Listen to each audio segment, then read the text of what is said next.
দইওয়ালা, ও দইওয়ালা, দইওয়ালা।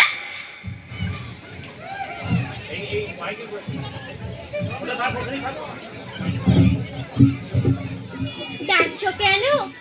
দই কিনবে? আমি কেমন করে কিনবো? আমার কাছে পয়সা নেই। কেমন ছেলে গো তুমি? যখন দই কিনবেই না তখন মিছিমিছি আমার বেলা বইয়ে দাও কেন? আমি যদি তোমার সঙ্গে যেতে পারতাম তো যেতুম। আমার সঙ্গে? হ্যাঁ, তোমার সঙ্গে। তুমি সেই কত দূর থেকে হাঁটতে হাঁটতে আসো, শুনে আমার মনটা কেমন করে। দইওয়ালা, তুমি কোথা থেকে আসো? আমাদের গ্রাম থেকে আসছি। তোমাদের গ্রাম? অনেক দূরে তোমাদের গ্রাম?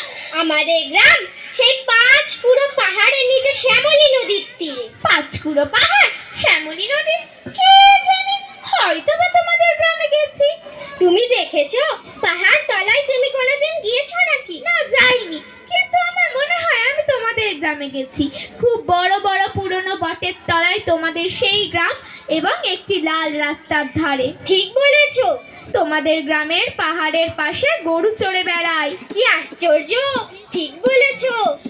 আমাদের গ্রামের গরু চড়ে বই কি। তোমাদের গ্রামের মেয়েরা মাথায় করে নদী থেকে জল নিয়ে আসে, তাদের পরনে লাল শাড়ি। ঠিক বলেছো।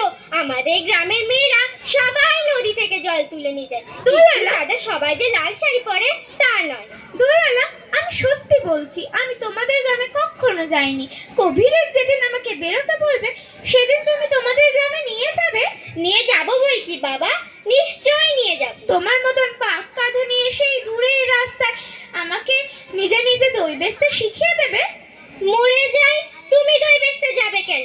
এত এত বই পড়ে তুমি পণ্ডিত হবে। না না, আমি কখনো পণ্ডিত হব না। তোমার মতন সেই বুড়ো বটের তলায় গোয়ালপাড়া থেকে দই এনে সেই দূরের রাস্তায় নিজে নিজে বিক্রি করে দেবো। তোমার মতন সুরটা আমি শিখিয়ে দেবো। দই দই, ভালো দই। হায় রে আমার পোড়া কপাল, এই সুর কি শেখার সুর? না, এই সুর আমার খুব ভালো লাগে। আকাশের শেষে পাখিরা ডাকলে মন যেরকম উদাস হয়ে যায়, তোমার ডাক গাছের আড়াল থেকে শুনলে আমার মনটা কেমন করে। বাবা একবার দই তুমি খাও।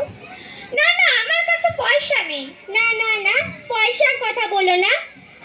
না, তুমি একটু আমার দই খেলে আমি কত খুশি হব। দইওয়ালা, তোমার অনেক দেরি হয়ে গেল। কিচ্ছু দেরি হয়নি বাবা, কোনো লোকসান হয়নি। দই বেচতে যে কত সুখ তা তোমার থেকে শিখে নিলুম বাবা।